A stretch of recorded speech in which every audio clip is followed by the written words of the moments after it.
Welcome back for another virtual tour at the Western Museum of Flight. I'm Cindy Maka, the director. The RQ-4 Global Hawk is a sophisticated, long-range, high-flying command, control, and reconnaissance UAV that has proven its worth in combat theaters across the globe. Colonel Bob Ettinger served as Northrop Grumman's manager of flight test for the company's Global Hawk program. Today, Bob will share with us Global Hawk's background, capabilities, and the role that UAVs will continue to play in the future of military aviation. Hi, this is a talk for the Western Museum of Flight. The title of the talk is the Global Hawk Inadvertent Termination, or Why You Should Not Do Flight Test on Monday Mornings. I'm Bob Ettinger. I'm a retired colonel in the U.S. Air Force, 28 years of service, a fighter pilot and a test pilot. I was a program manager and vice commander of the Air Force Flight Test Center at Edwards.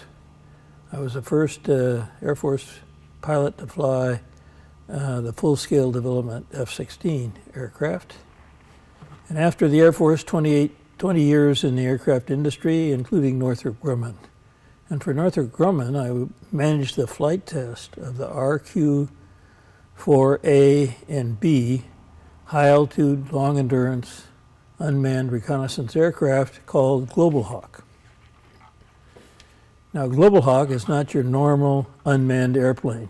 People are used to unmanned airplanes having wingspans about like your arms, you know. But Global Hawk has a 130-foot wingspan, which is actually bigger. This is a small model of it. The real airplane is 130 times bigger than this. It has a 130-foot wingspan. It weighs 32,000 pounds, has 15,000 pounds of fuel. It cruises at altitude at 340 knots true airspeed.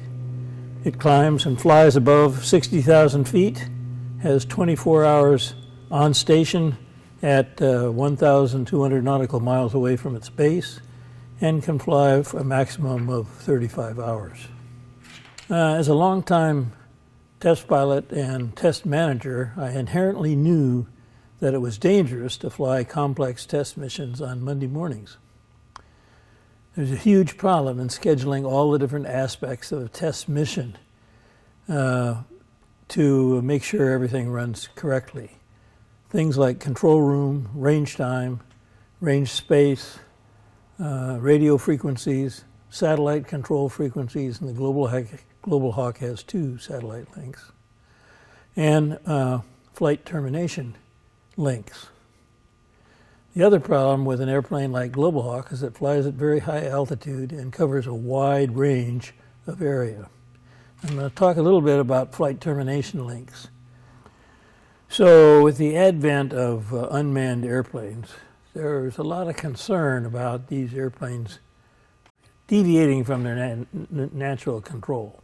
And so that you can imagine an airplane the size of a Global Hawk leaving the range area and flying over downtown Los Angeles and running out of gas and crashing into some schoolyard there someplace. So we installed, from kind of a takeover from the missile business, a flight termination system in the airplane.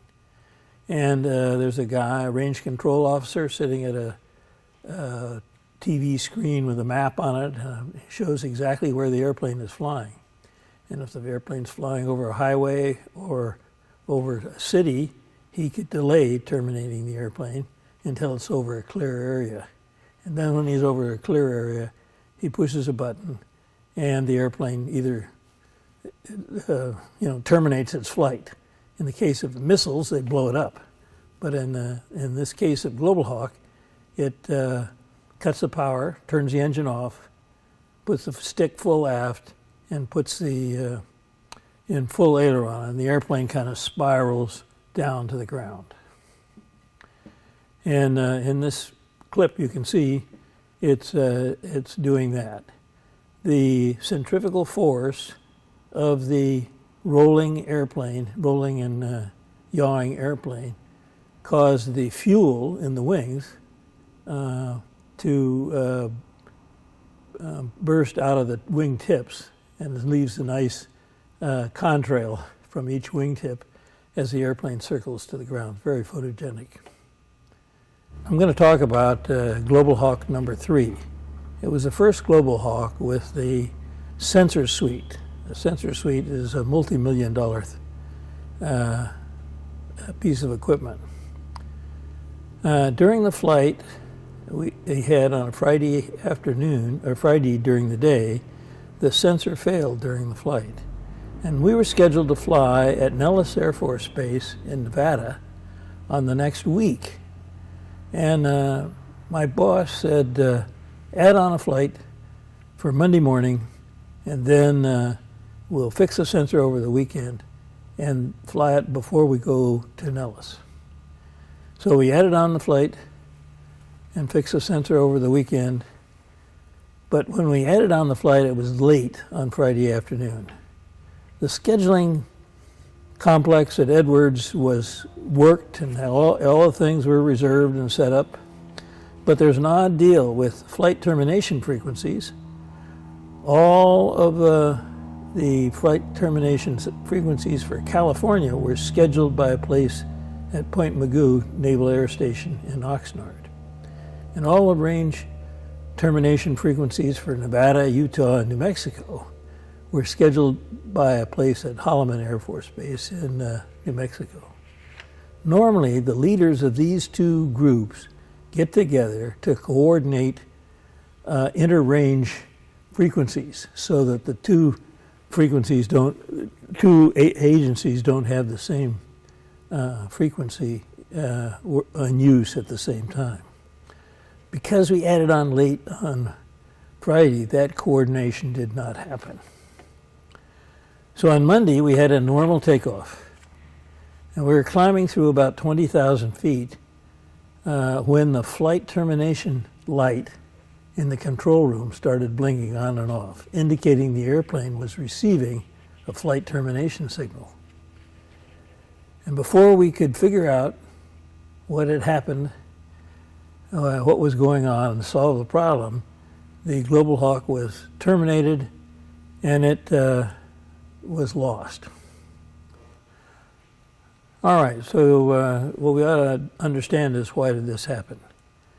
Basically, it happened because of the lack of coordination between the two agencies that controlled flight termination systems at the time.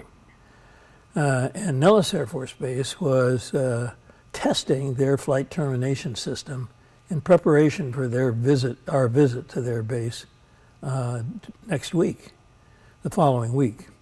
As the aircraft climbed out of Edwards and it got to about 22,000 feet, it started receiving a line-of-sight flight termination signal from the testing at Nellis.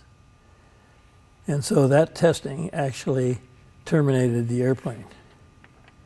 If I'd been quick and figured out what was happening, I could have asked them to stop the climb and descend and get below that line of sight, and we might have been able to save the airplane. But it didn't take many times, of that light blinking before it actually went into termination.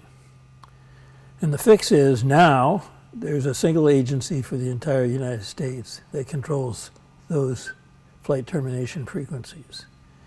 And the actual flight termination system on all aircraft and missiles were changed to include a digital code for each application. So even if you're inadvertently on the same frequency, a termination signal meant for one customer cannot kill another, if that makes sense. And as a result of all of this, the government ended up buying the program, another Global Hawk and another sensor. So Global Hawk went on to be a worldwide success. And just as a background, the first flight of Global Hawk was almost 22 years ago now. In fact, in February 28th of 1998, and the next February, that will be 22 years.